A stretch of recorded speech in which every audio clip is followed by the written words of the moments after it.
130 സങ്കീർത്തനം 1, 2, 3 വാക്യങ്ങൾ ഇങ്ങനെ വായിക്കുന്നു. യഹോവേ, ആഴത്തിൽ നിന്ന് ഞാൻ നിന്നോട് നിലവിളിക്കുന്നു. കർത്താവേ, എൻ്റെ പ്രാർത്ഥന കേൾക്കണമേ. നിന്റെ ചെവി എൻ്റെ യാചനയ്ക്ക് ശ്രദ്ധിച്ചിരിക്കണമേ. യഹോവേ, നീ അകൃത്യങ്ങളെ ഓർമ്മ വച്ചാൽ കർത്താവെ ആർ നിലനിൽക്കും. യഹോവേ, നീ അകൃത്യങ്ങളെ ഓർമ്മ വച്ചാൽ ആർ നിലനിൽക്കും. പാപത്തിന്റെ ആഴത്തിലേക്ക് ഒരു മനുഷ്യൻ താണുപോയി. ആ ആഴത്തിൽ കിടന്ന് അവൻ മാറത്തടിച്ച് കണ്ണുനീരോടെ പൊട്ടിക്കരഞ്ഞ് ദൈവത്തിലേക്ക് നോക്കി നിലവിളിക്കുന്ന ഒരു നിലവിളിയുടെ ശബ്ദമാണ് സങ്കീർത്തനം 130. പാപത്തിന്റെ ആഴത്തിൽ താണുപോയൊരു ഭക്തൻ തന്നിലേക്ക് തന്നെ നോക്കുമ്പോൾ അവൻ പാപമുള്ളവനായി കണ്ടു. അവന്റെ ഉള്ളിലെ കുറ്റബോധം, പശ്ചാത്താപബോധം, ദൈവത്തോടുള്ള ആ നീതി വിട്ടുകളഞ്ഞതും, ദൈവത്തിന്റെ സ്നേഹത്തെ വിട്ടുകളഞ്ഞതും, ദൈവത്തിന്റെ കൽപ്പനകളെ വിട്ടുകളഞ്ഞതും, ദൈവത്തിന്റെ വചനത്തിന് വിരോധമായി പ്രവർത്തിച്ചതുമെല്ലാം തൻ്റെ മുൻപിൽ ഒരു പാപബോധം ഉളവാകപ്പെട്ടവനായി ആഴത്തിൽ കിടന്നുകൊണ്ട് മാറത്തടിച്ചു പൊട്ടിക്കരഞ്ഞു നിലവിളിക്കുന്ന ഒരു ശബ്ദമാണ് സങ്കീർത്തനം 130 അധ്യായം. 130 സങ്കീർത്തനത്തിൽ താൻ പറയുന്നത് ഇങ്ങനെയാണ്: യഹോവേ, ആമേൻ, ആഴത്തിൽ നിന്ന് ഞാൻ നിന്നോട് നിലവിളിക്കുന്നു. യഹോവേ, ആഴത്തിൽ നിന്ന് ഞാൻ നിന്നോട് നിലവിളിക്കുന്നു. സങ്കീർത്തനക്കാരൻ പ്രാരംഭമായി പറയുന്ന വാക്ക്, കർത്താവേ, ഞാൻ നിലവിളിക്കുന്നത് ആഴത്തിൽ നിന്നാണ്. ഞാൻ നിലവിളിക്കുന്നത് ആമൻ ആഴത്തിൻ്റെ അടിത്തട്ടിൽ നിന്നാണ്. ഞാൻ പറയട്ടെ, പാപത്തിനൊരു ആഴമുണ്ട്, പാപത്തിന് ഒരു ആഴമുണ്ട്. ആ ആഴത്തിലേക്ക് ഒരു മനുഷ്യൻ ഇറങ്ങിപ്പോയാൽ അവിടെ കിടന്ന് കൈകാലിട്ടടിക്കാനേ അവന് കഴിയത്തുള്ളൂ. പാപത്തിൻ്റെ ആഴത്തിലേക്ക് ഒരു മനുഷ്യൻ താണുപോയാൽ അവൻ്റെ സ്വന്തം കരുത്തും സ്വന്തം ബലവും സ്വന്തം കഴിവും കൊണ്ട് ആഴത്തിൽ നിന്ന് കയറി വരാൻ അവന് കഴിയത്തില്ല. കാരണം പാപത്തിൻ്റെ ആഴ അവനെ വിട്ടുകൊടുക്കുന്ന ഒന്നല്ല. പാപത്തിൻ്റെ ആഴത്തിൽ ഒരു മനുഷ്യൻ താണുപോയാൽ അവന് കാലുണ്ടെങ്കിലും ആ പാപത്തിൽ നിന്ന് അവന് നടന്നു കയറാൻ കഴിയത്തില്ല. അവന് കരമുണ്ടെങ്കിലും ആ പാപത്തിൽ നിന്ന് പിടിച്ചു കയറാൻ കഴിയത്തില്ല. അവന് ശരീരത്തിന് ബലമുണ്ടെങ്കിലും പാപത്തിൻ്റെ ആഴത്തിൽ ഒരു മനുഷ്യൻ താണുപോയാൽ അവിടെ നിന്ന് അവന് സ്വന്തം കഴിവ് കൊണ്ട്, പ്രയത്നം കൊണ്ട് അവിടെ നിന്ന് കരകയറാൻ കഴിയാതിരിക്കപ്പെടുമ്പോൾ 130 സങ്കീർത്തന ഭാഗത്ത് ഇങ്ങനൊരു പാപത്തിൻ്റെ ആഴത്തിൽ കിടന്ന് ഭക്തന്റെ നിലവിളിയാണ്: യഹോവേ, എൻ്റെ അകൃത്യങ്ങൾ നീ ഓർമ്മ വച്ചാൽ കർത്താവെ ആർ നിലനിൽക്കും. ദൈവത്തെ നോക്കിയിട്ട് ഭക്തൻ വിളിച്ചു പറയുന്ന ഒരു നിലവിളി ശബ്ദമാണ്: കർത്താവേ, നീ എൻ്റെ പാപത്തെ ഓർത്താൽ, നീ എൻ്റെ അകൃത്യങ്ങളെ കണക്കിട്ടാൽ നിന്റെ മുൻപിൽ നിൽക്കുവാനായി ആർക്ക് കഴിയും? ഈ ലോകത്തിൽ മായയായ സുഖത്തെ തേടി ഞാൻ ഓടി, ഈ ലോകത്തിൽ മായയിലേക്ക് ഞാൻ ചെന്നു വീണു. നൈമിഷികമാണ് ഈ ലോകത്തിലെ സുഖങ്ങൾ. ഈ ലോകത്തിലെ സൗഭാഗ്യങ്ങളും വെള്ളത്തിൽ കാണുന്ന കുമിള പോലെയാണ്. ഈ ലോകത്തിലെ ക്ഷണനേരത്തേക്കുള്ള പാപത്തിന്റെ മാധുര്യ അത് നാളെ തീയിൽ കത്തി അഴിയാനുള്ളതാണ് എന്നുള്ള തിരിച്ചറിവ് ഒരു പാപബോധം തന്നിൽ ഉളവാകപ്പെട്ടപ്പോൾ അവൻ പറയുന്നു: യഹോവേ, എൻ്റെ അകൃത്യങ്ങളെ ഓർമ്മ വെച്ചാൽ ഞാൻ എങ്ങനെ നിന്റെ മുൻപിൽ നിലനിൽക്കുക? എൻ്റെ പാപത്തെ നീ കണക്കിട്ടാൽ നിന്റെ മുൻപിൽ എനിക്ക് എങ്ങനെ നിൽക്കുവാനായി കഴിയും? പാപത്തിന്റെ ആഴത്തിൽ ഇറങ്ങിപ്പോയൊരു ഭക്തന്റെ നിലവിളിയാണ് 130 സങ്കീർത്തന. പാപത്തിന്റെ അഗാധമായ കുഴിയിലേക്ക് താണുപോയ ഒരു ഭക്തന്റെ പൊട്ടിക്കരച്ചിലാണ് 130 സങ്കീർത്തന. പാപത്തിന്റെ കുഴിയിൽ ഇറങ്ങിപ്പോയി തിരികെ കയറുവാൻ കഴിയാതെ കൈകാലുകളിട്ടടിച്ച് മാറത്തടിച്ച് നിലവിളിക്കുന്നൊരു നിലവിളിയുടെ ശബ്ദമാണ് 130 സങ്കീർത്തന. അവിടെ കിടന്നുകൊണ്ട് അവൻ നിലവിളിക്കുന്ന വിളി ഇങ്ങനെയാണ്: കർത്താവേ, എൻ്റെ പ്രാർത്ഥന കേൾക്കണമേ. നിന്റെ ചെവി എൻ്റെ യാചന ശ്രദ്ധിച്ചിരിക്കണമേ. അവിടെ കിടന്നുകൊണ്ട് അവൻ നിലവിളിക്കുന്ന വിളി: കർത്താവേ, നീ എൻ്റെ പ്രാർത്ഥന കേൾക്കണം, നീ എൻ്റെ യാചനയെ ഒന്ന് ശ്രദ്ധിക്കണം, നീ എൻ്റെ പ്രാർത്ഥന കേൾക്കണം, നീ എൻ്റെ യാചനയെ ഒന്ന് ശ്രദ്ധിക്കണം. എപ്പോഴാണ് അവൻ നിലവിളിച്ചത്? അവന് പാപബോധമുണ്ടായപ്പോഴാണ്. പാപത്തിൻ്റെ മാധുര്യം മട്ടോളം വലിച്ചു കുടിക്കുന്ന മനുഷ്യൻ, പാപം ഒരു പച്ചവെള്ളം പോലെ വലിച്ചു കുടിക്കുന്ന മനുഷ്യൻ, ആ പാപത്തിലവൻ ജീവിച്ചു, പാപത്തിലവൻ താണു. പാപത്തിൽ താണുപോയപ്പോൾ എവിടെയോ അവന് ഒരു പൊട്ടിത്തെറി പോലെ ഹൃദയത്തിൻ്റെ അകത്ത് ദൈവവുമായുള്ളൊരു റീകണക്ഷൻ ഉണ്ടാകുകയാണ്.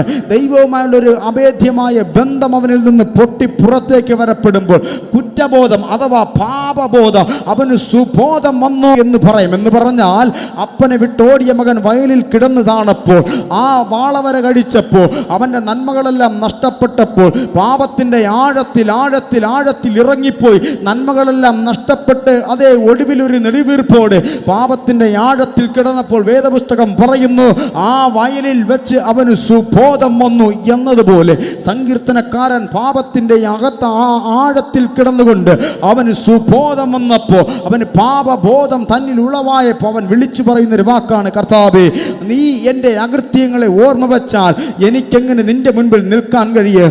ഓ, നീ എൻ്റെ പാപത്തെ ഓർത്താ എനിക്കെങ്ങനെ നിന്റെ മുൻപിൽ നിൽക്കുവാനായി കഴിയും? അതുകൊണ്ട് ഒരു പാട്ടുകാരൻ പാടി, ഈ ലോക സുഖങ്ങൾ എന്നെ മാടി വിളിക്കപ്പെടുമ്പോൾ, സുന്ദരന മനോഹര നിന്നെ വിട്ട് ഞാൻ പോകത്തില്ല, ഈ മണ്ണെ പ്രതി ആ മാണിക്യത്തെ ഞാൻ വിടുകയില്ല.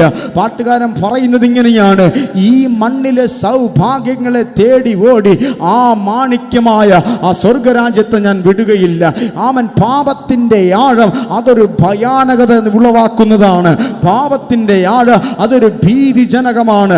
പാപത്തിൻ്റെ ആഴത്തിലേക്ക് ഒരു മനുഷ്യൻ താണുപോയാൽ അവൻ്റെ സ്വന്തം പ്രയത്നം കൊണ്ടവന് കരകയറുവാൻ കഴിയുകയില്ല. അതുകൊണ്ടാണ് പലരും ഇങ്ങനെ പറയുന്നത്, എനിക്ക് മദ്യപിക്കണ്ട എന്ന് ആഗ്രഹം എൻ്റെ ഉള്ളിലുണ്ട്, മദ്യപിക്കാതെ ഇരിക്കാൻ ഞാൻ ഒത്തിരി ശ്രമങ്ങൾ നടത്തി, പക്ഷേ പാസ്റ്റർ അതിന് കഴിയാതെ പോകുന്നു. പലരും പറയുന്നു, ആ കൂട്ടുകെട്ട് എനിക്ക് വേണ്ടെന്ന് എനിക്ക് ആഗ്രഹമുണ്ട്, പക്ഷേ അവർ വിളിക്കുമ്പോൾ ഞാൻ അവരോടുകൂടെ പോവുകയാണ്. സിഗരറ്റ് വലിക്കണ്ടെന്ന് എനിക്ക് ആഗ്രഹമുണ്ട്, പക്ഷേ ഞാൻ എത്ര നിയന്ത്രിച്ചിട്ടും എനിക്കതിൽ നിന്നൊരു വിമോചനം കിട്ടുന്നില്ല. വേണ്ട വേണ്ട വേണ്ട വേണ്ട എന്നെൻ്റെ ഹൃദയം പറയുന്നുണ്ട്. അത് പാപമാണ്, പാപമാണെന്ന് എൻ്റെ ഹൃദയം പലപ്പോഴും ചൂണ്ടിക്കാണിക്കുന്നു എങ്കിൽ എനിക്കതിൽ നിന്ന് പുറത്തേക്ക് വരാൻ കഴിയുന്നില്ല.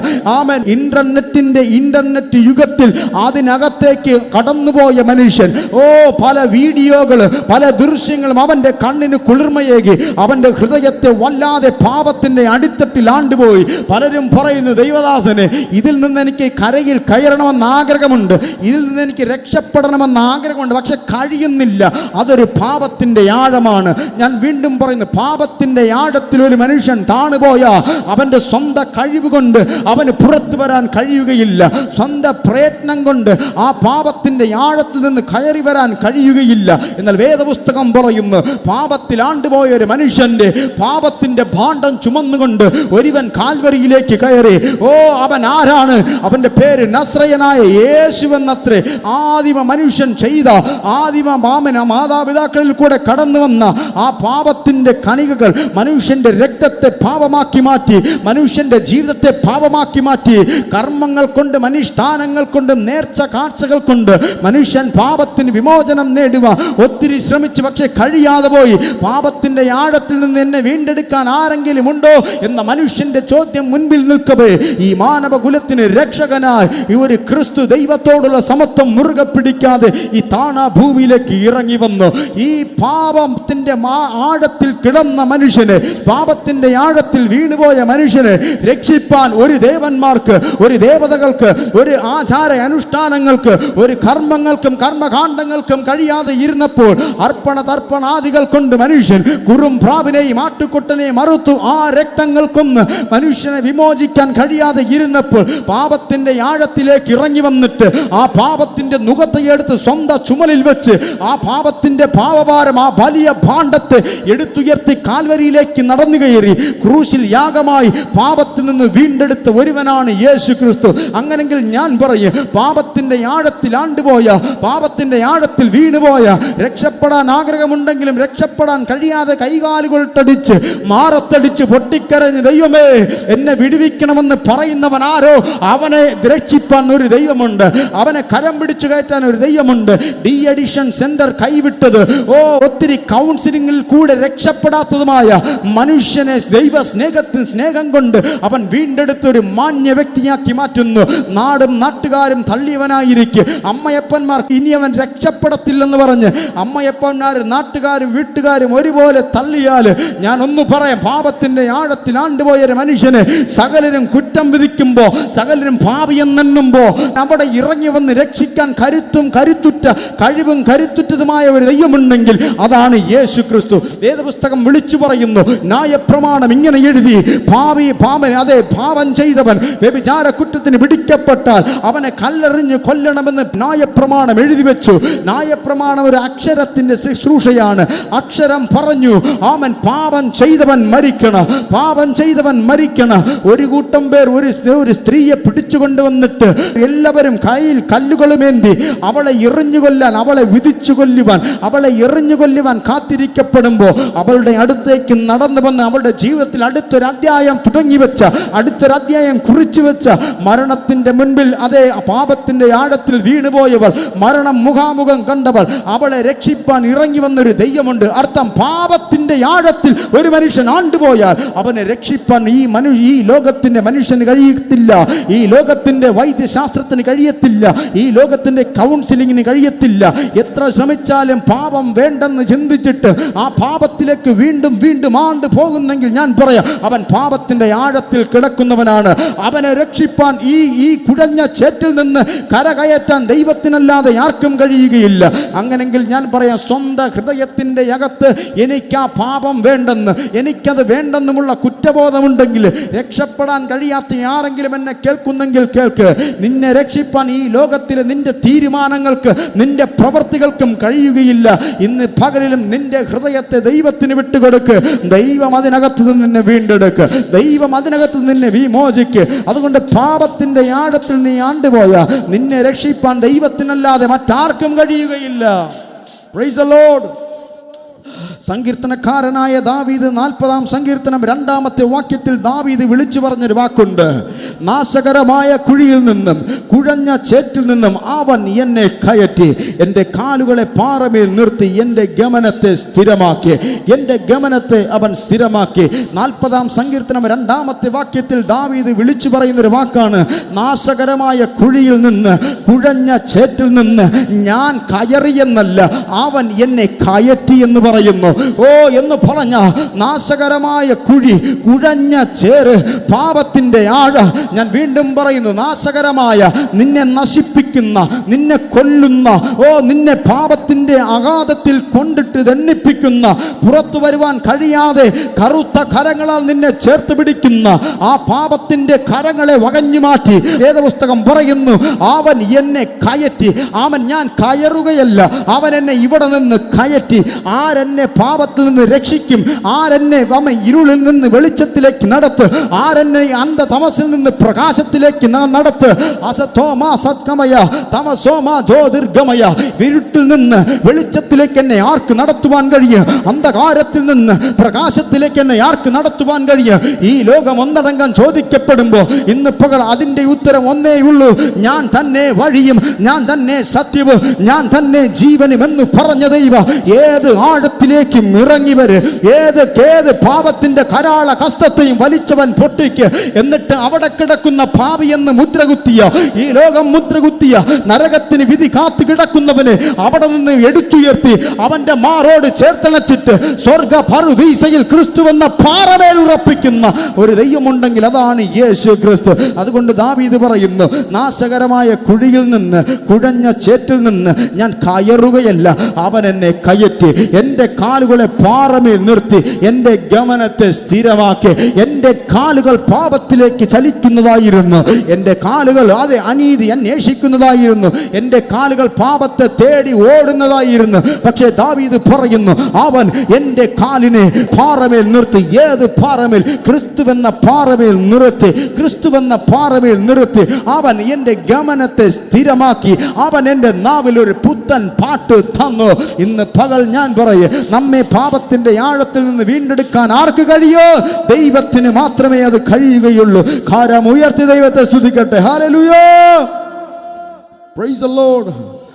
റോമർക്ക് എഴുതിയ ലേഖനം 7-ാം അധ്യായം 24-ാമത്തെ വാക്യത്തിൽ അപ്പോസ്തലനായ പൗലോസ് വിളിച്ചു പറയുന്നൊരു വാക്കുണ്ട്, അയ്യോ ഞാൻ അനിഷ്ട മനുഷ്യൻ, ഈ മരണത്തിനും അതീതമായ ശരീരത്തിൽ നിന്ന് എന്നെ ആർ വിടുവിക്ക്.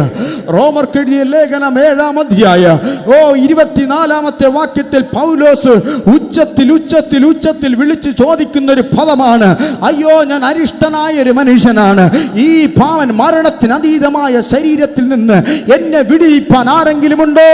എന്നെ രക്ഷിപ്പാൻ ആർക്ക് കഴിയും? ഈ പാപത്തിന്റെ ആഴത്തിൽ നിന്ന്, മരണത്തിന് അതീതമായ ഈ ശരീരത്തിൽ നിന്ന്, ഈ ജഡത്തിൽ നിന്ന് എന്നെ രക്ഷിപ്പാൻ, എന്നെ വിമോചിപ്പാൻ ആർക്ക് കഴിയും? പൗലോസ് ചോദിക്കുന്നു, പാപത്തിന് അതീതമായ എന്നെ രക്ഷിപ്പാൻ ആർക്ക് കഴിയും? അയ്യോ ഞാൻ അരിഷ്ട മനുഷ്യൻ, ഈ മരണത്തിന് അതീതമായ ശരീരത്തിൽ നിന്ന് എന്നെ വിടുവിപ്പാൻ ആർക്ക് കഴിയും? ആരെങ്കിലും എന്നെ രക്ഷിപ്പാനുണ്ടോ? ആരെങ്കിലും എന്നെ സഹായിപ്പാനുണ്ടോ? അവൻ ഈ പാപത്തിൽ കിടക്കുന്ന എൻ്റെ ജഡത്തിന്റെ മോഹങ്ങൾ പുറകിലേക്ക് വലിക്കുന്ന എൻ്റെ ഇന്ദ്രിയങ്ങൾ, പാപത്തിലേക്ക് പോകുന്ന എൻ്റെ ജീവിതത്തെ നേർവഴിയിലേക്ക് കാട്ടാ അരിഷ്ടനായ എന്നെ, നികൃഷ്ടനായ എന്നെ, പാപത്തിൽ വാണുകൊണ്ടിരിക്കുന്ന എന്നെ രക്ഷിപ്പാൻ ആരെങ്കിലും ഉണ്ടോ? ഇത് പൗലോസിന്റെ ഒരു ചോദ്യമാണ്. Price the Lord. ആരെങ്കിലും എന്നെ രക്ഷിപ്പാനുണ്ടോ? ആരെങ്കിലും എന്നെ രക്ഷിപ്പാനുണ്ടോ? റോമർക്ക് എഴുതിയ ലേഖനം 7-ാം അധ്യായം 17 മുതൽ 21 വരെ വായിക്കപ്പെടുമ്പോൾ പൗലോസ് പറയുന്നൊരു വാക്കിങ്ങനെയാണ്, ആകയാൽ അതിനെ പ്രവർത്തിക്കുന്നത് ഞാനല്ല, എന്നിൽ വസിക്കുന്ന പാപമാണ്. ആകയാൽ അതിനെ പ്രവർത്തിക്കുന്നത് ഞാനല്ല, എന്നിൽ വസിക്കുന്ന പാപമാണ്. അപ്പോസ്തലനായ പൗലോസ് പറയുന്ന വാക്ക്, ഞാൻ പാപം ചെയ്തു പോകുന്നു, ഞാൻ പാപം വേണ്ടെന്ന് ചിന്തിച്ചിട്ട് ഞാൻ പാപത്തിലേക്ക് എൻ്റെ കണ്ണുകൾ ഉടക്കുന്നു, എൻ്റെ കാലുകൾ പാപത്തിലേക്ക് പോകരുതെന്ന് ഞാൻ ചിന്തിച്ചിട്ട് എൻ്റെ കാലുകൾ പാപത്തെ തേടിയോടുന്നു, എൻ്റെ കരം പാപത്തെ തുടരുതെന്ന് ഞാൻ ചിന്തിച്ചിട്ട് എനിക്ക് എൻ്റെ ജഡ എന്നെ അനുസരിക്കുന്നില്ല, അത് എന്നിൽ വസിക്കുന്ന പാപമാകുന്നു. വീണ്ടും താൻ പറയുന്ന വാക്കിങ്ങനെയാണ്, എന്നിൽ എന്ന് വെച്ചാൽ എൻ്റെ ജഡത്തിൽ നന്മ വസിക്കുന്നില്ല എന്ന് ഞാൻ അറിയുന്നു. നന്മ ചെയ്യുവാനുള്ള താല്പര്യം എനിക്കുണ്ട്, പ്രവർത്തിക്കുന്നതോ ഇല്ല. താൻ പറയുന്നത് ഇങ്ങനെയാണ്, എന്നിൽ എന്ന് വെച്ചാൽ എൻ്റെ ജഡത്തിൽ നന്മ വസിക്കുന്നില്ല എന്നു ഞാൻ അറിയുന്നു. താൻ പറയുന്ന വാക്കിങ്ങനെയാണ്, എൻ്റെ ജഡത്തിൽ ഒരു തിന്മയുടെ പ്രമാണം കിടക്കുകയാണ്. എൻ്റെ ജഡത്തിൽ നന്മ ചെയ്യണമെന്ന് എനിക്ക് ആഗ്രഹമുണ്ടെങ്കിലും ഒരു തിന്മയുടെ പ്രമാണം കിടക്കുന്നു. ഞാൻ നന്മ ചെയ്യാൻ താല്പര്യമുണ്ട്, പക്ഷെ പ്രവർത്തിക്കുന്നതില്ല. നന്മ ചെയ്യുവാൻ എനിക്ക് ഇഷ്ടമുണ്ട്. പൗലോസ് പറയുന്നു, എനിക്ക് നന്മ ചെയ്യണമെന്നുണ്ട്, പക്ഷെ കഴിയുന്നില്ല. എനിക്ക് നീതിയിൽ നടക്കണമെന്നുണ്ട്, പക്ഷെ കഴിയുന്നില്ല. 100% പെർഫെക്റ്റ് ആയിട്ടുള്ളൊരു ജീവിതം കാഴ്ചവെക്കാൻ എൻ്റെ ഉള്ളിൽ തികഞ്ഞൊരാഗ്രഹമുണ്ട്. ദൈവത്തെ വിട്ടുപിരിയാതെ അവൻ്റെ കൂടെ അവനെ മാത്രം നോക്കി, അവനെ മാത്രം അനുസരിച്ച് മുൻപിലേക്ക് കാഴ്ചപ്പാടുകൾ വെച്ച് നടക്കണമെന്ന് എൻ്റെ ഉള്ളിൽ ആഗ്രഹമുണ്ടെങ്കിൽ എൻ്റെ ജഡം അതിന് അനുവദിക്കുന്നില്ല, എൻ്റെ ജഡം അനുവദിക്കുന്നില്ല.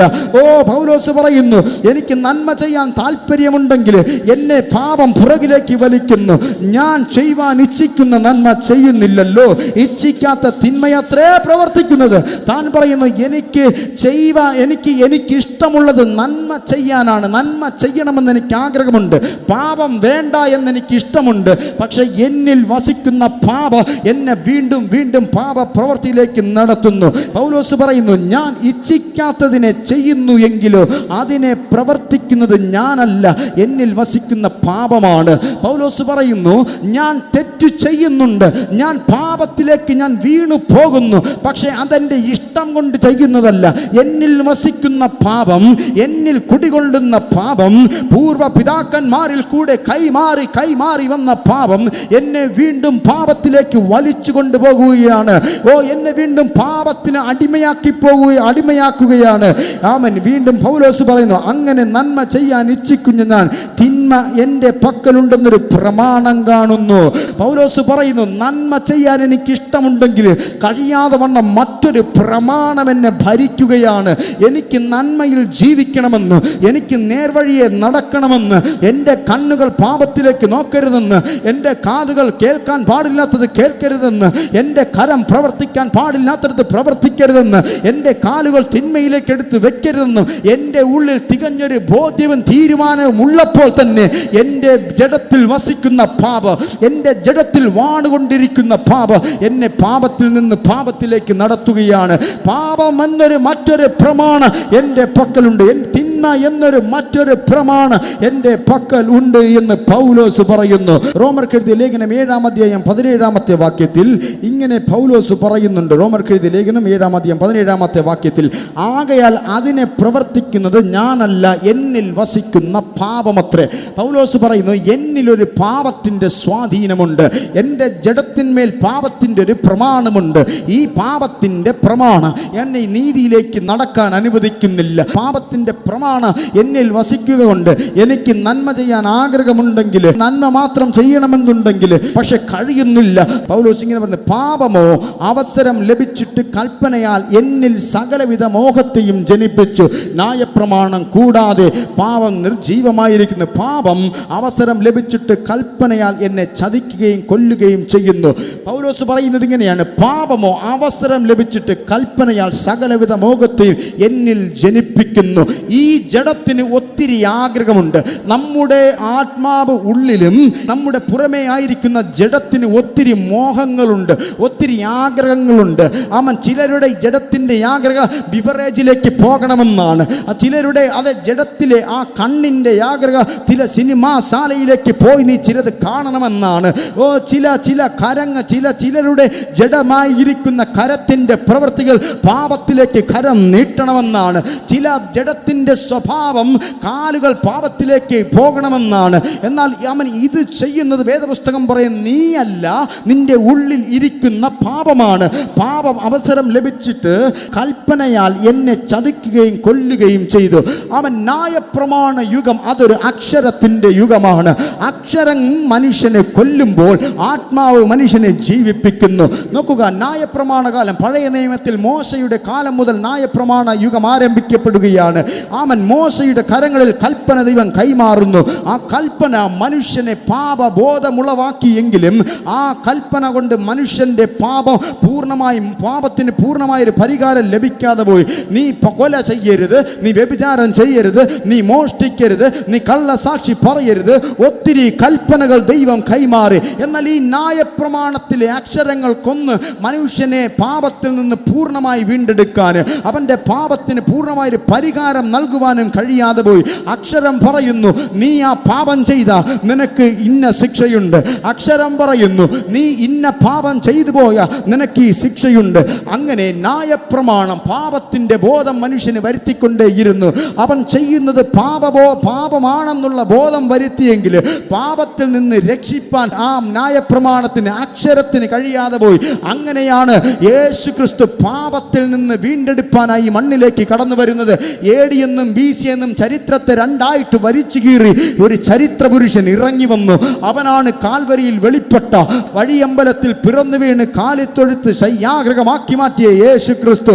അവൻ പാപത്തിന്റെ മനുഷ്യൻ, പാപത്തിന്റെ ഭാണ്ഡവം പേര് പിശാച് പൊട്ടിച്ചിരിച്ച് ഇവനെല്ലാവരും എൻ്റെ കൂടെ നരകത്തിലേക്ക് വരും. എന്നാൽ ഒന്നാമത്തെ യാത പാപം ചെയ്ത് പാപത്തിന്റെ പരിണിത ഫല മാനവകുലത്തിലേക്ക് വ്യാപരിക്കാൻ തുടങ്ങി. പാപത്തിൽ നിന്ന് രക്ഷ നേടുവാൻ, മോക്ഷം പ്രാപിപ്പാൻ മനുഷ്യൻ കുറുംപ്രാവിനെയും കാട്ടുകൊറ്റനെയും ഒക്കെ അറുത്തു അവർ യാഗം കഴിച്ചു. എന്നാൽ ആ രക്തത്തിനൊന്നും പാപത്തിൽ നിന്ന് ആരെയും വീണ്ടെടുക്കാൻ കഴിഞ്ഞില്ല.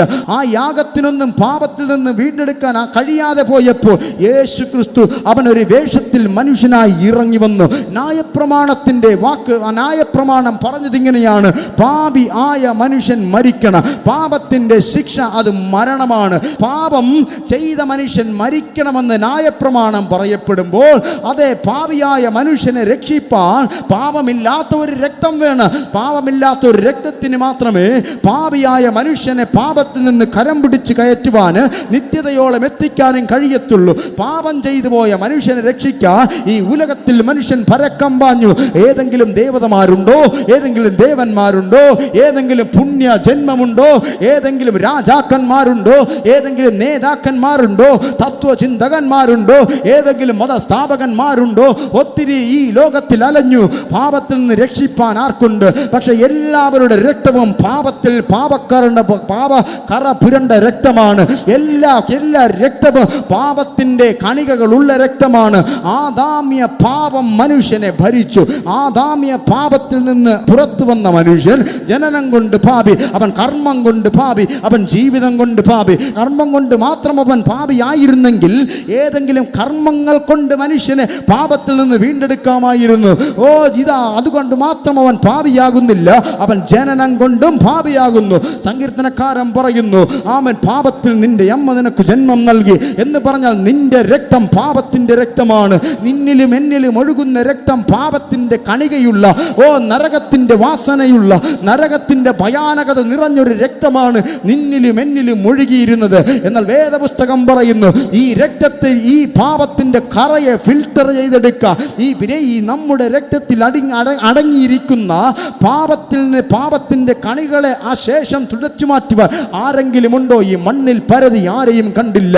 അങ്ങനെ ഇരിക്കുമ്പോൾ ഇതാ വിണ്ണിന്റെ മഹിമകൾ വെടിഞ്ഞിട്ട് തൻ്റെ കരം കൊണ്ട് സൃഷ്ടിച്ച മനുഷ്യനെ ചങ്കോട് ചേർത്ത് പിടിക്കുക. ആ ചങ്ക് പിളർന്ന് കാൽവരിയിലേക്ക് കയറാൻ ഒരു വലിയ ദൗത്യവുമായി ഒരുവൻ ഈ മണ്ണിൽ വന്നു പിറന്നു. വിണ്ണിന്റെ മഹിമകൾ അവൻ വെടിഞ്ഞു. സിംഹാസനത്തിൽ നിന്ന് അവൻ എഴുന്നേറ്റു. ദൈവത്തോടുള്ള സമത്വം അവൻ വിട്ടുകളഞ്ഞു. ഈ മണ്ണിൽ മാനവകുലത്തിൽ ഒരു നരനായി പിറന്നു.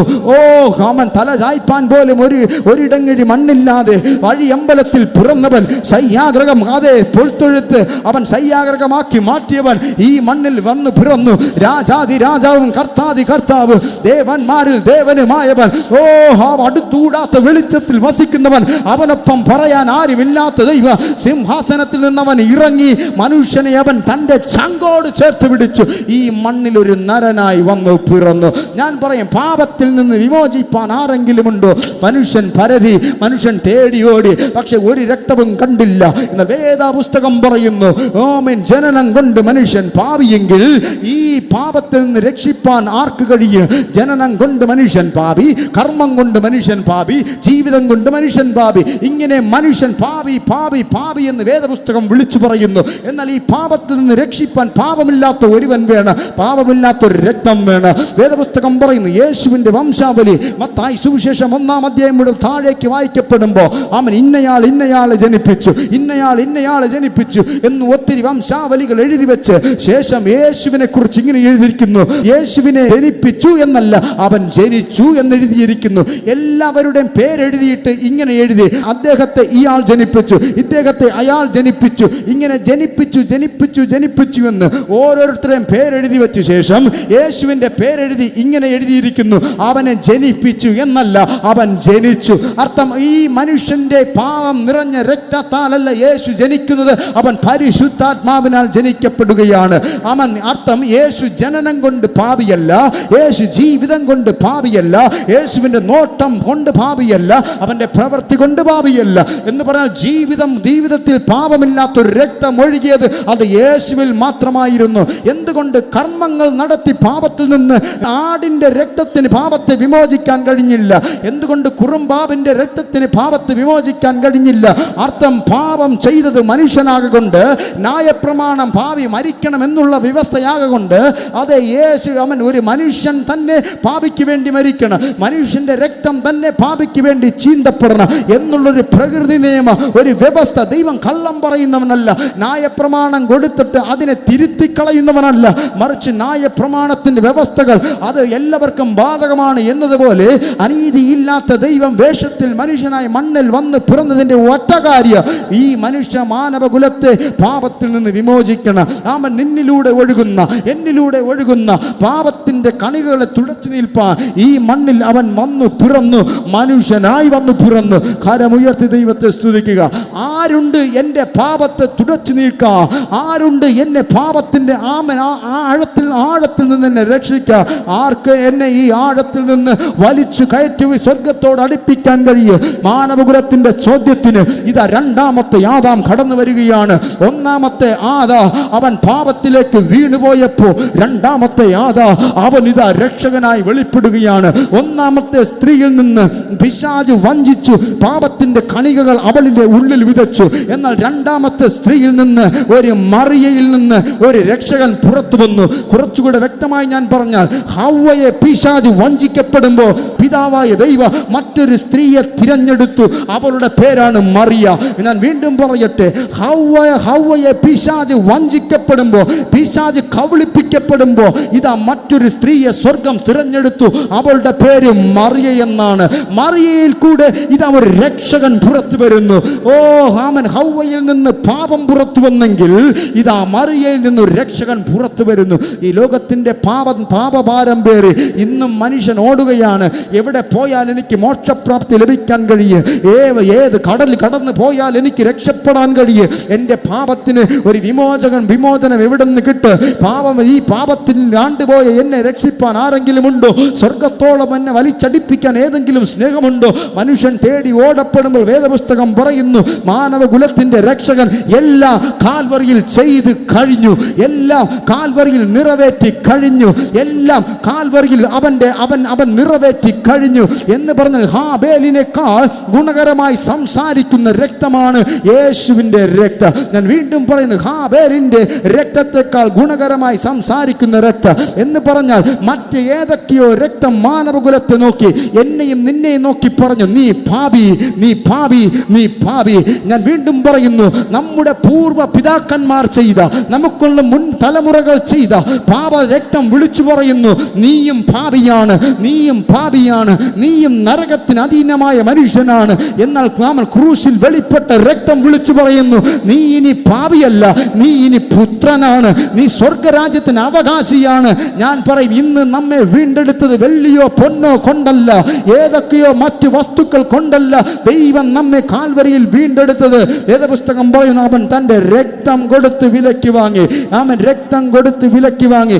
യേശുവിന്റെ രക്തം സകല പാപവും പോക്കി നമ്മെ വീണ്ടും എടുത്തിരിക്കുന്നു എന്ന് വേദപുസ്തകം പറയുന്നു. അതുകൊണ്ട് നീ ഇനി പാപിയല്ല, നീ ഇനി നീതിമാനാണ്, നീ ഇനി പുറംപറമ്പിൽ എറിയപ്പെട്ട ഏതോ പരദേശിയല്ല, നീ ഇനി അവകാശിയാണ് എന്നാണ് വേദപുസ്തകം പറയപ്പെടുന്നത്. അതുകൊണ്ട് സ്വർഗരാജ്യം ഇന്ന് നമുക്ക് അന്യമല്ല, ഇന്ന് നമ്മുടെ ചാരയാണ്. അതുകൊണ്ട് പാപത്തിൽ ഓടുന്ന ആരെങ്കിലും ഉണ്ടെങ്കിൽ കേൾക്ക്, നീ പാപി എന്ന്, നീ ഒരു തെറ്റു ചെയ്ത, നിന്റെ ജീവിതത്തിൽ ഒരു പാപത്തിന്റെ കണിക കടന്നു വന്ന, ലോകം ഒന്നിച്ചു നിന്ന് ഇങ്ങനെ പറയും, നീ ഒരു പാപി എന്ന് പറഞ്ഞ് നിന്നെ മുദ്രകുത്ത്, നിന്നെ നാട്ടുകാർ ഒതുക്കും, വീട്ടുകാർ ഒതുക്കും, ഈ ലോകമെല്ലാം നിന്നെ കൈവിട്.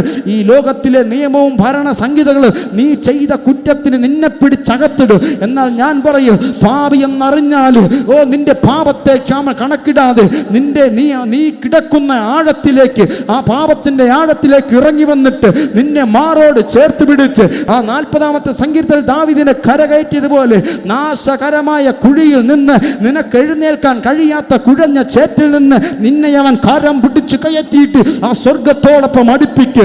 ഇതാണ് യേശുവിന്റെ പ്രത്യേകത. ആരെങ്കിലും എന്നെ രക്ഷിപ്പാനുണ്ടോ, എനിക്ക് പാപം വേണ്ടെന്ന് തോന്നുന്നെങ്കിൽ, എനിക്ക് പാപം വേണ്ടെന്ന് ആഗ്രഹമുണ്ടെങ്കിൽ, എനിക്ക് കഴിയുന്നില്ലെന്ന് പറയുന്ന ഹൃദയമേ കേൾക്ക്, നിന്നെ രക്ഷിപ്പാൻ ഈ മണ്ണിൽ ആർക്കും കഴിയാതിരിക്കപ്പെടുമ്പോൾ ഹാബേലിനേക്കാൾ ഗുണകരമായ രക്തം നിന്നെ മാത്രം നോക്കി വിളിച്ചു പറയുന്നു, ഞാൻ നിന്റെ പാപം എത്ര കടും ചുവപ്പായാലും അതിനെ ഹീമം പോലെ വെളുപ്പിക്കുന്നവർ, നിന്റെ പാപം എത്ര രക്താംബരം പോലെ ചുവപ്പാണെങ്കിലും ആ പാപത്തെ എൻ്റെ രക്തം കഴുകിക്കളയ. പാപമില്ലാത്തൊരു രക്തം കാൽവരിയിൽ നിന്ന് ഈ പകലും വിളിച്ചു പറയുന്നു, നിന്റെ രക്തം അതേ പാപത്തിൽ അലിഞ്ഞതല്ല, അതിന് ഞാൻ തുടച്ചു നീക്കി, നീ നീതിമാനാണ്. ലോകം നിന്നെ പാപി എന്നെണ്ണിയാൽ നിന്നെ ഞാൻ ക്രിസ്തുവിനോട് വലിച്ചടുക. Praise the lord. പൗലോസ് പറയുന്നു, എനിക്ക് പാപം വേണ്ട, എനിക്ക് പാപം വേണ്ടെന്ന് എനിക്ക് ഒത്തിരി ആഗ്രഹമുണ്ട്. പാപം വേണ്ട വേണ്ട വേണ്ട വേണ്ട എന്ന് ഞാൻ ചിന്തിക്കുന്നെങ്കിൽ എൻ്റെ ജഡത്തിൽ ആവസിക്കുന്നൊരു പാപത്തിൻ്റെ പ്രമാണം, മറ്റൊരു പ്രമാണം എൻ്റെ ജഡത്തിലിരിക്കുന്നു. ഈ ജഡം പറയുന്നു, നീ അങ്ങോട്ട് നോക്ക്. ഈ ജഡം പറയുന്നു, നീ അങ്ങോട്ട് പോക. ആമൻ. പൗലോസ് മറ്റൊരു അധ്യായത്തിൽ ഇങ്ങനെ പറഞ്ഞിട്ടുണ്ട്, ആമൻ, അവൻ തൻ്റെ ഉപവാസമെടുത്ത് അവൻ്റെ ശരീരത്തിൻ്റെ ബലത്തെ ക്ഷയിപ്പിച്ച് ശരീരത്തെ അടിമയാക്കി. ഇന്ന് പലരും പാപം ചെയ്യുന്നതിൻ്റെ പ്രധാന കാരണം, ഞാൻ വീണ്ടും പറയുന്നു, ഇന്ന് മനുഷ്യൻ പാപത്തിൽ നിന്ന് പാപത്തിലേക്ക് അതപ്പതിച്ച് പോകുന്നതിൻ്റെ പ്രധാന കാരണം അവൻ്റെ ജഡം ബലപ്പെട്ടിരിക്കുന്നു. ഞാൻ പറയാം, ജഡം ബലപ്പെടുന്നിടത്ത് ആമൻ ദൈവ സാന്നിധ്യത്തിന് വസിപ്പാൻ കഴിയത്തില്ല. ആമൻ, നിന്റെ ജഡം ബലപ്പെടുന്നിടത്ത് എന്ന് പറഞ്ഞാൽ നിന്റെ ശരീരം ആമൻ എല്ലാം വാരി വലിച്ച് കഴിച്ച്, ഉപവാസമില്ല, പ്രാർത്ഥനയില്ല, ആമൻ കുറ്റബോധമില്ല, പശ്ചാത്താപവുമില്ല, ആരാധനയും പാട്ടും നൃത്തവും ഒന്നുമില്ല. നീ കഴിച്ച് കഴിച്ച് കഴിച്ച് കഴിച്ച് കഴിച്ച് നീ കാണുന്നതും കണ്ടതും എല്ലാം വാരിക്കഴിച്ച് കുടിക്കാൻ പാടില്ലാത്തതെല്ലാം കുടിച്ച്, പുകയ്ക്കാൻ പാടില്ലാത്തതെല്ലാം നീ പുകച്ച് നിന്റെ ജഡം ബലപ്പെട്ടിരിക്കപ്പെടുമ്പോ പൗലോസ് പറയുന്നു, എന്റെ ജഡത്തെ ഞാൻ അടിമയാക്കുന്നു, എന്റെ ജഡത്തെ ഞാൻ ദണ്ഡിപ്പിച്ച് അടിമയാക്കുന്നു. ഇന്ന് പകൽ എത്ര പേരുണ്ട് ഈ പാപം അധീനമായ ശരീരത്തെ ദണ്ഡിപ്പിച്ചിട്ട് അടിമയാക്കി ക്രിസ്തുവിന്റെ ക്രൂശോട് വലിച്ചടിപ്പിക്കുക. ഇന്ന് പകൽ ഞാൻ വീണ്ടും പറയാ, ഈ ജഡം ബലപ്പെട്ടിരിക്കുന്നിടത്തോളം കാലം നിനക്ക് പാപത്തെ ജയിപ്പാൻ കഴിയത്തില്ല. ഈ ജഡം ബലപ്പെട്ടിരിക്കുന്നിടത്തോളം കാലം നിനക്ക് ചിലതിനെ വിടാൻ കഴിയത്തില്ല. എന്നാൽ ജഡം ബലഹീനമാകട്ടെ, ക്രിസ്തു നിന്നിൽ ഉയരട്ടെ.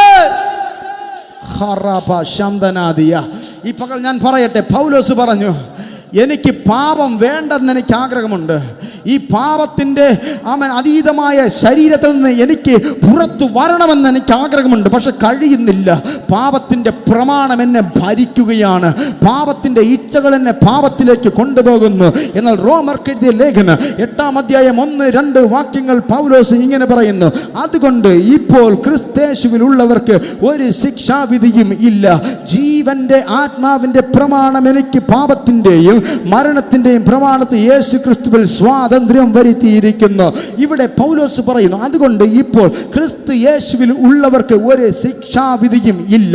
നീ പാപിയെങ്കിൽ ഈ ലോകം പറയും നിനക്കൊരു ശിക്ഷയുണ്ട്, ന്യായപ്രമാണം പറയും നിനക്കൊരു ശിക്ഷയുണ്ട് എന്ന് പറഞ്ഞ് ന്യായപ്രമാണം തെറ്റെന്നല്ല, ന്യായപ്രമാണമാണ് മനുഷ്യന് പാപബോധം നൽകിയത്. എന്ന് പറഞ്ഞാൽ ഞാൻ ചെയ്യുന്നത് തെറ്റാണെന്നുള്ള ബോധം കൊണ്ടുവന്നത് ന്യായപ്രമാണമാണ്, അക്ഷരത്തിൻ്റെ ശുശ്രൂഷയാണ്. എന്നാൽ ആത്മാവിൻ്റെ ശുശ്രൂഷ വെളിപ്പെട്ട് വരുമ്പോൾ, ഈ കൃപായുഗത്തിൽ ആത്മാവിൻ്റെ ശുശ്രൂഷ വെളിപ്പെട്ട് വരുമ്പോൾ, നീ എത്ര വലിയ പാപിയെങ്കിൽ, വേദപുസ്തകം പറയും, നീ എത്ര വലിയ കൊടും പാപിയെങ്കിൽ നിനക്ക് ഈ കൃപയിലേക്ക് ചാടിക്കയറാ, നിനക്ക് അപ്പൻ്റെ വീട്ടിലേക്ക് തിരികെ വരാ, നിനക്ക് എപ്പോൾ വേണമെങ്കിൽ പാപബോധത്തോടെ ആഴത്തിൽ കിടന്ന് പൊട്ടിക്കരയാ. 130-ാം സങ്കീർത്തനത്തിൽ സങ്കീർത്തനക്കാരൻ പൊട്ടി നിലവിളിച്ചതുപോലെ അവൻ മാറത്തടിച്ച് ചങ്കത്തടിച്ച്, ദൈവമേ എന്റെ അകൃത്യങ്ങളെ ഓർമ്മ വച്ച ആർ നിന്റെ മുൻപിൽ നിൽക്കുമെന്ന് അവൻ വിളിച്ചു ചോദിച്ചതുപോലെ, പാപബോധം ഉളവായാൽ നിനക്ക് എപ്പോ വേണമെങ്കിലും ഈ നീതിയിലേക്ക് ചാടിക്കയറാ. കാരണം ക്രിസ്തു നിനക്ക് വേണ്ടി രക്തം ചൊരിഞ്ഞിരിക്കുന്നു. അതുകൊണ്ട് പൗലോസ് പറയുന്നു, ഇനി പാപിയല്ല. അതുകൊണ്ട് ഇപ്പോൾ ക്രിസ്തേശുവിലുള്ളവർക്ക് ഒരു ശിക്ഷാവിധിയുമില്ല. ജീവന്റെ ആത്മാവിന്റെ പ്രമാണം എനിക്ക് പാപത്തിന്റെയും മരണത്തിന്റെയും പ്രമാണത്തിന് ക്രിസ്തേശുവിൽ സ്വാതന്ത്ര്യം വരുത്തിയിരിക്കുന്നു. ഇവിടെ പറയുന്നു, മരണത്തിന്റെ ഒരു പ്രമാണം എന്നിലുണ്ടായിരുന്നു, പാപത്തിന്റെ ഒരു പ്രമാണം എന്നിലുണ്ടായിരുന്നു. എന്നാൽ എനിക്ക് സ്വാതന്ത്ര്യം തന്നത് ഒരു ജീവന്റെ പ്രമാണമാണ്, ഒരു ജീവന്റെ പ്രമാണമാണ്. ഒറ്റ വാക്ക് പറഞ്ഞതിന്റെ വാക്കുകൾക്ക് ഞാൻ വിരാമം കുറിക്കട്ടെ. ജീവൻ അത് രക്തത്തിൽ വ്യാപരിക്കുന്നു. ഒരു മനുഷ്യന്റെ രക്തം വാർന്നു പോയാൽ അവൻ മരിച്ചു പോകും. ഒരു മനുഷ്യന്റെ ജീവൻ നിലനിൽക്കുന്നത് അവന്റെ രക്തത്തിനകത്താണ്. എന്ന് പറഞ്ഞാൽ പാപരഹിതമായ രക്തം ഒരിക്കൽ ആദാമ്യ പാപരക്തം ഒരിക്കൽ മനുഷ്യന്റെ രക്തത്തിൽ കൂടെ സഞ്ചരിച്ചു. ആ രക്തത്തെ നോക്കി പൗലോസ് പറയുന്നു, മരണത്തിന് അതീതമായ ശരീരത്തിൽ നിന്ന് എന്നെ രക്ഷിപ്പാൻ ആരെങ്കിലും ഉണ്ടോ? എന്നാൽ ഇവിടെ പൗലോസ് വീണ്ടും പറയുന്നു, എൻ്റെ മേൽ ഒരു ജീവന്റെ പ്രമാണം വ്യാപരിച്ചു, എൻ്റെ മേലൊരു ജീവന്റെ പ്രമാണം വ്യാപരിച്ചു. പാപം എന്നെ പാപി എന്ന് മുദ്രകുത്തി നരകത്തിന് വിധിയെഴുതി ഞാൻ കാത്തിരുന്നപ്പോൾ ക്രിസ്തു ക്രൂശിൽ കയറി എനിക്ക് അവന്റെ രക്തം തന്നു. ഇന്ന് നമ്മുടെ ശരീരത്തിൽ ഓടുന്നത് പാപത്തിന്റെ രക്തമല്ല, ഒരു ജീവന്റെ രക്തമാണ്. ഇന്ന് നമ്മുടെ ശരീരത്തിൽ ഓടുന്ന പാപത്തിന്റെ രക്തമല്ല, അത് ജീവന്റെ രക്തമാണ്.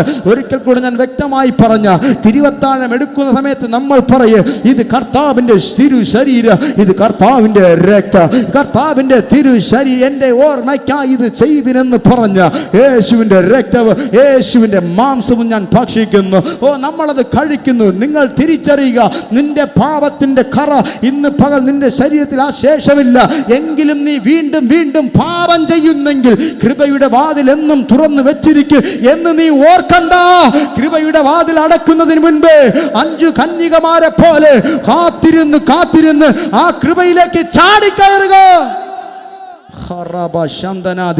ഞാൻ വീണ്ടും പറയാ, മരണത്തിന് അതീതമായ ശരീരത്തിൽ നിന്ന് നമ്മെ വീണ്ടെടുത്തൊരു രക്തം, ഹാബേലിനേക്കാൾ ഗുണകരമായി സംസാരിക്കുന്ന ഒരു രക്തം. നിങ്ങൾക്കറിയാമോ, യേശു ക്രൂശിൽ പാപത്തിന്റെ ശമ്പളം മരണമെന്ന് എഴുതിയിരിക്കെ പാപത്തിന് കൊടുക്കേണ്ടുന്ന വില അതിലധികവും അവൻ കൊടുത്തു.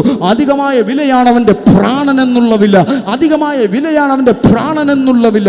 നോക്ക്, അവസാന നിമിഷം അവൻ മരിച്ചോ എന്നറിയേണ്ടതിന് മരിച്ചില്ല മരിച്ചില്ലെങ്കിൽ, ആ ക്രൂശിൽ കിടന്ന് ഒരുവൻ മരിച്ചില്ലെങ്കിൽ അവന്റെ മുട്ടുകാൽ തല്ലിയൊടിക്കും. എന്തിനെന്നറിയാമോ? അവൻ ക്രൂശിൽ 2 കരങ്ങൾ വിരിച്ച് കാലുകൾ തമ്മിൽ ആണിയടിച്ചുറപ്പിച്ചിരിക്കുന്നു. ഈ ശരീരം ഉഴവുചാൽ പോലെ കീറപ്പെട്ടിരിക്കുന്നു. ഒരിറ്റ് ശ്വാസം അകത്തേക്ക് എടുക്കണമെങ്കിൽ ഈ മുട്ടുകളിൽ ബലം കൊടുത്ത് അവൻ അല്പമൊന്ന് മുകളിലേക്ക് പൊങ്ങിയാൽ മാത്രമേ ഒരിറ്റ് ശ്വാസം അവൻ എടുക്കാൻ കഴിയത്തുള്ളൂ. എന്നാൽ അവന്റെ മുട്ടിനെ ഒടിച്ചാൽ അവൻ ശ്വാസം കിട്ടാതെ മരിക്കും. അതിനുവേണ്ടി പടയാളികൾ മുട്ടൊടിക്കാൻ കടന്നു വരുന്നു. നോക്ക്, അവൻ ചിലർ ക്രൂശിൽ ഭ്രാന്തനെ പോലെ മരിക്കും, ചിലർ അവൻ അസ്ഥികൾ ഒടിഞ്ഞ് തകർക്കപ്പെട്ടവനായി മരിക്കും. എന്നാൽ വേദപുസ്തകത്തിൽ എഴുതിയിരിക്കും, യേശുവിന്റെ അസ്ഥികൾ ഒന്നുപോലും ഒടിയുകയില്ല, അവന്റെ അസ്ഥികൾ ഒന്നുപോലും നുറുങ്ങിപ്പോകയില്ല. ഇത് തിരുവെഴുത്തിന്റെ നിവർത്തിയാണ്. അവൻ ക്രൂശിൽ അവന്റെ കാലിനെ ഒടിക്കുന്നതിന് മുൻപ് അവൻ തന്റെ പ്രാണനെ വിട്ടുകഴിഞ്ഞു. അവൻ മരിച്ചെന്നറിയേണ്ടതിന് പടയാളി കുന്തമെടുത്ത് അവന്റെ വിലാപ്പുറത്തേക്ക് കുത്തിക്കയറ്റി ആ ആയുധം വലിച്ചൂരപ്പെടുമ്പോ അവന്റെ ഹൃദയത്തിന്റെ ചങ്കിൽ നിന്ന് അവസാന തുള്ളി രക്തവ് പുറത്തേക്ക് ഒഴുകി, അവസാന തുള്ളി ജലവ് പുറത്തേക്ക് ഒഴുകി. ഞാൻ പറയും, മാനവകുലത്തിന് വേണ്ടി ദൈവം തന്നതെന്ത്? അവന്റെ പ്രാണന്റെ വിലയാണ്. ഞാൻ പാപത്തിൽ ഇന്ന് അധപ്പതിച്ചു പോയ ജനമേ, ഈ ലോക പാപത്തിന്റെ മാധുരി നീ വീണ്ടും വീണ്ടും നുകരുമ്പോൾ ഒന്ന് ഓർക്ക്, നിന്റെ ജഡത്തെ മോചിപ്പിപ്പാ, നിന്നെ സ്വർഗരാജ്യത്തോട് വലിച്ചടിപ്പിപ്പാ. ഒരുവന്റെ വില അത് അവന്റെ ജീവനായിരുന്നു. നിനക്ക് തന്ന വില അത് അവന്റെ രക്തമായിരുന്നു. അതുകൊണ്ട് പാപത്തിന്റെ കണ്ണുകളിൽ നീ എവിടെയെങ്കിലും മുടക്കിയെങ്കിൽ ഇന്ന് പകൽ തിരികെ മടങ്ങി വരുവോ, ഈ ജീവനിലേക്ക് ചാടിക്കയറുക. ഹല്ലേലൂയ. അവസാന തുള്ളി രക്തവ്, അവസാന തുള്ളി ജലവ് ആ മുറിവിൽ നിന്ന് ഒലിച്ചിറങ്ങി, അവസാന തുള്ളി ജലവ്, അവസാന തുള്ളി രക്തവ് ആ മുറിവിൽ നിന്ന് ഒലിച്ചിറങ്ങി. നോക്ക്, ആ ക്രൂശിലേക്ക് നോക്ക്. അവൻ അധർമ്മികളെ കൂട്ടത്തിൽ എണ്ണപ്പെട്ടു. പാപത്തിന്റെ ഭാണ്ഡ അവന്റെ ചുമലിലായി.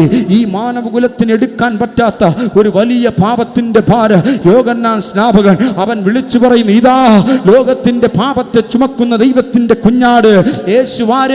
അവൻ എന്തിനു വന്നു? ഈ ലോകത്തിന്റെ പാപമംഗുലമായി ഈ ലോകത്തിൽ മാണുകൊണ്ടിരിക്കുന്ന മനുഷ്യന്റെ പാപത്തെ അശേഷമില്ലാതെ ഒപ്പിയെടുത്ത് തന്റെ തോളിൽ ചുമത്തി, അത് തന്റെ തോളിൽ കയറ്റി അതിരിയെടുത്ത് കാൽവരിയിൽ കൊണ്ടുപോയി യാഗമാക്കി പാപമില്ലാത്ത രക്തം ചൊരിയ അവനിതാ പിന്നിൽ നിന്ന് മണ്ണിലേക്ക് വന്നത് ക്രൂശിലേക്ക് കടന്നു പോകുകയാണ്. ഗോൽഗോത്ത, തലയോടിടം എന്നർത്ഥമുള്ള ഗോൽഗോത്തിയിലേക്ക് കയറി അവൻ തന്റെ പ്രാണനെ വെടിയുകയാണ്. ആ ക്രൂശിലേക്ക് നോക്ക്. അവന്റെ ഒപ്പം അവൻ 5 അപ്പവും 2 മീനും കൊണ്ട് 5000 പോഷിപ്പിച്ചവനാണ് ദൈവം. ഒത്തിരി പേർക്ക് ആഹാരം കൊടുത്തു, ഒത്തിരി പേരെ മുറിവുകൾ വെച്ച് കെട്ടി. അവരാരുമെന്ന് ക്രൂശിലില്ല. അവൻ ഒറ്റപ്പെട്ടു, അവൻ തകർക്കപ്പെട്ടു, അവൻ ഉടയപ്പെട്ടു. അവൻ ഒന്നുമില്ലാത്തവനായി ദരിദ്രന്മാരിൽ ദരിദ്രനായി ആ ക്രൂശിൽ കിടക്കുന്നു. ക്രൂശിലെ സുവിശേഷം വിളിച്ചു പറയുന്നു, യേശു ഒരു രാജാതി രാജാവെങ്കിൽ അവൻ നിനക്ക് വേണ്ടി ദരിദ്രനായി, അവൻ അടിമയിൽ അടിമയായി, അവൻ ഉടയപ്പെട്ടു, അവൻ തകർക്കപ്പെട്ടു. പാപമില്ലാത്തവൻ, തെറ്റില്ലാത്തവൻ അവൻ അധർമ്മികളുടെ കൂട്ടത്തിൽ എണ്ണപ്പെട്ടു, അവൻ നുറുങ്ങപ്പെട്ട് കിടന്നു. നോക്ക്, അവൻ പത്രോസ് പോലും അവന്റെ ഒപ്പമില്ല. അവനും പ്രാഗി, പത്രോസ് പോലും യേശുവിനെ പ്രാഗി ഇരുട്ടിന്റെ മറവറ്റി അവൻ ഓടിമറഞ്ഞു. ശിഷ്യന്മാരിൽ ഒരുവനായ യൂദയെ 30 വെള്ളിക്കാശ് അവനെ ഒറ്റിക്കൊടുത്ത് അവനും ഓടിമറഞ്ഞു. എന്ന് പറഞ്ഞാൽ അവന്റെ കയ്യിൽ നിന്ന് അപ്പം വാങ്ങി കഴിച്ചവർ അവന്റെ കൂടെയില്ല, അവന്റെ കരത്തിൽ നിന്ന് വെള്ളം വാങ്ങി കുടിച്ചവർ അവന്റെ കൂടെയില്ല. അവൻ ഏകനായി ഒന്നുമില്ലാത്തവനായി തല്ലി തകർക്കപ്പെട്ട് അവൻ ക്രൂശിൽ, അതേ ഒരു ക്രൂശിൽ ഒരു അറവശാലയിൽ ഒരു ആടിനെ മാടിനെ തോലുരിച്ച് നിർത്തിയിരിക്കുന്നത് പോലെ അവൻ കിടന്നു. എന്നാൽ ഞാൻ പറയാ, അവൻ പ്രാണവേദനയോടെ പ്രാണനെ വിടപ്പെടുമ്പോ ഈ ലോകത്തിൽ ഉണ്ടായിരുന്ന ഒറ്റ മനുഷ്യനും അവന്റെ കൂടെ ഇല്ലെങ്കിൽ, ഒരു മനുഷ്യനും ഹൃദയവേദന തോന്നിയില്ലെങ്കിൽ, അവൻ വേദപുസ്തകം പറയുന്നു, അവൻ സൃഷ്ടിച്ച സൂര്യൻ അത് കരിമ്പടം പോലെ കറുത്തു. അവൻ നിർമ്മിച്ച പ്രകൃതി ആലില പോലെ വിറയ്ക്കാൻ തുടങ്ങി. അവൻ സൃഷ്ടിച്ച ഭൂമി അതൊരു ആലില ആടുന്നത് പോലെ അവൻ അത് ആടാൻ തുടങ്ങി. സൂര്യൻ കരിമ്പടം പോലെ കറുത്തു, ഭൂമി ആലില പോലെ ആടാൻ തുടങ്ങി. പ്രകൃതികൾ ഒരുമിച്ച് വിളിച്ചു പറഞ്ഞു, എന്നെ സൃഷ്ടിച്ച എന്റെ പ്രാണനാണ്, എന്റെ പ്രാണന് അവൻ തന്റെ പ്രാണനെ വിടുമ്പോ ഞങ്ങൾക്കത് താങ്ങുവാൻ കഴിയുന്നില്ല. പ്രകൃതി വിളിച്ചു പറയുന്നു, ഈ അവൻ ഞങ്ങളെ സൃഷ്ടിച്ച ഞങ്ങളുടെ പ്രാണനാഥൻ അവന്റെ പ്രാണൻ വിടുമ്പോ, പത്രോസേ നീ കേൾക്ക്, യൂദേ നീ കേൾക്ക്, ഈ ലോകമേ നീ കേൾക്ക്. നിനക്ക് നന്ദിയില്ലെങ്കിൽ ആ സൃഷ്ടിച്ച സൃഷ്ടികൾ വിളിച്ചു പറയുന്നു. ആ സൂര്യ ചന്ദ്രാദികൾ ഒരുമിച്ച് വിളിച്ചു പറയുന്നു, ഭൂമി വിളിച്ചു പറയുന്നു, അവന്റെ പ്രാണന്റെ വേദന എനിക്കത് ഏറ്റവും വലുതാണ്. ആ പ്രാണവേദന അതെന്റെ ഹൃദയത്തെ നടുക്കുന്നു. അർത്ഥം അതെ, സൂര്യൻ പോലെ കരിമ്പടം പോലെ കറുത്തുപോയി, ഭൂമി ആലില പോലെ ആടുവാൻ തുടങ്ങി. അവന്റെ പ്രാണന്റെ വേദന അത് ഏറ്റവും വലുതായിരുന്നു. അങ്ങനെങ്കിൽ ഇന്ന് പകൽ ഞാൻ പറയേ, ഈ സങ്കീർത്തനക്കാരൻ അതെ വായിച്ച സങ്കീർത്തനത്തിൽ ആമേൻ, സങ്കീർത്തനക്കാരൻ ഒന്നാമത് പറഞ്ഞു, യഹോവേ ഞാൻ ആഴത്തിൽ നിന്ന് നിന്നോട് നിലവിളിക്കുകയാണ്. കർത്താവേ, ഈ പാപത്തിന്റെ ആഴത്തിൽ കിടന്നുകൊണ്ട് ഞാൻ നിന്നോട് നിലവിളിക്കുകയാണ്.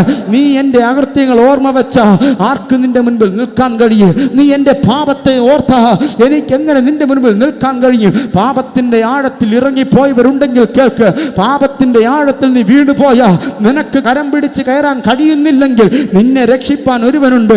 അവന്റെ പേരാണ് നസ്രയനായ യേശു ക്രിസ്തു. അവസാന തുള്ളി രക്തവും നിനക്ക് വേണ്ടി ചൊരിഞ്ഞവൻ ഇന്നും പറയാൻ ഒറ്റ വാക്കേയുള്ളൂ, പാപത്തിന്റെ ആഴത്തിൽ നിന്നെ തേടി വരാൻ, നിന്നെ പാപം തിരികെ ജീവിതത്തിലേക്ക് കൊണ്ടുവരാൻ ആരുമില്ലെങ്കിൽ, നിന്നെ എല്ലാവരും തള്ളിക്കളയുന്നെങ്കിൽ ഓർക്ക്, അതെ നിന്നെ രക്ഷിപ്പാൻ, നിന്നെ ആ ജീവനിലേക്ക് വലിച്ചടിപ്പിക്കാൻ എൻ്റെ പ്രാണൻ നിനക്ക് മറുവിലയായി. അങ്ങനെങ്കിൽ ഇന്ന് പകൽ ഓർക്ക്, പാപം ചെയ്യുമ്പോൾ ഓർക്ക്, ഈ രക്തത്തിന്റെ പാപത്തിന്റെ കറയവൻ കഴുകി കളഞ്ഞത് അവന്റെ പ്രാണൻ നിനക്കും എനിക്കും വേണ്ടി തന്നത് വീണ്ടും വീണ്ടും വീണ്ടും പാപം ചെയ്യുവാനല്ല, കൃപ പാപം ചെയ്യാനുള്ള ലൈസൻസുമല്ല. ഏത് പാപിക്കും കൃപയിലേക്ക് ചാടിക്കയറാം. പക്ഷേ വീണ്ടും വീണ്ടും പാപം ചെയ്താ ഒരു ദിവസം അവന്റെ വരവിൽ നീ കൈവിടപ്പെട്ടു പോകും. ഇന്ന് പകൽ കൈവിടപ്പെടാത്തവരായി ക്രിസ്തു യേശുവിന്റെ വചനങ്ങളെ മുറുകെ പിടിച്ച് അവനിൽ പ്രത്യാശയോട് നമുക്ക് മുൻപിലേക്ക് ഓടാം, പ്രത്യാശയോട് നമുക്ക് ജീവിക്കാം.